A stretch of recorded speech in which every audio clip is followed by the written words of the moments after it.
The current situation in the Middle East, especially involving Iran, is no longer something Donald Trump can control according to his own will. Although he continues to speak confidently in the media, claiming everything is under control, reality cannot be managed by words alone. Behind his bold statements lies a situation full of unresolved problems. First, Iran's foreign minister, Abbas Araghchi, has clearly confirmed receiving a letter from the United States, but denied that any negotiations with the U.S. have taken place. More importantly, a key development from a few days ago has gone largely unnoticed. On March 31st, the United States urgently requested Poland to deploy Patriot missile system units to the Middle East. However, Poland directly refused. This reflects a significant decline in U.S. control over the situation and highlights how critical the situation has become. In the current battlefield environment, if the air defense capabilities of U.S. or Israeli bases in the Middle East are weakened or lost, the consequences would be severe. From another perspective, Poland itself reportedly only has around 2 Patriot systems, with about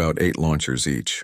Roughly 16 launch units in total. If the U.S. urgently tries to relocate these systems, how much defensive value can they realistically provide in the Middle East? Moreover, reports suggest that Poland holds only around 600 interceptor missiles. In a high-intensity conflict involving Iranian missiles and drones, such stockpiles might not last even 48 hours. If Poland were to transfer these systems, its own national security and NATO's eastern flank would be compromised. Naturally, Poland refused. This also explains why Donald Trump openly criticized NATO allies on March 31. The U.S. needs air defense systems, but Poland won't provide them. It needs to transport military supplies via French airspace, but France reportedly refused. Spain has also opposed U.S. requests to use its bases for operations against Iran. Meanwhile, the UK's Keir Starmer has shown no willingness to deploy troops into the conflict. Taking all this into account, the U.S. position in the Middle East appears increasingly difficult. Recent reports suggest that both the U.S. and Israel have suffered significant setbacks. Since March 27, when Israel reportedly struck a steel facility inside Iran,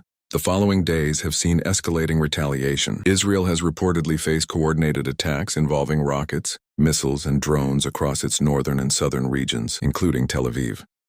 A chemical plant in southern Israel was reportedly hit, causing an explosion. On the U.S. side, military bases and radar installations in the UAE have reportedly been targeted, with significant losses among personnel, including senior battlefield commanders. The situation continues to escalate. At the core of all these developments, the pressure appears to be directed toward the United States. It is possible that the U.S. is struggling to effectively counter Iran's missile capabilities. To shift the situation, Trump's current strategy seems limited to emphasizing Iran's threat and attempting to rally Gulf countries to join the effort. Beyond that, there appear to be few effective options. Continuing the conflict would mean a prolonged war of attrition, something the U.S. is unlikely to sustain. Trump is well aware of this. At the same time, the challenges he faces are not limited to the Middle East. Domestic tensions in the United States are rising rapidly. Public anger is real and growing. Within the U.S., many left-leaning groups have labeled Trump, Benjamin Netanyahu, and others as part of an axis of destabilization. This label reflects broader criticism within Western liberal discourse, accusing such leaders of promoting division, undermining rules, embracing power politics, and using populism as a tool. Though located across different regions, their policies are seen by critics as interconnected. For example, Trump's support for Netanyahu's policies, combined with alignment from other global actors, is viewed by critics as a coordinated challenge to the post-World War II international order.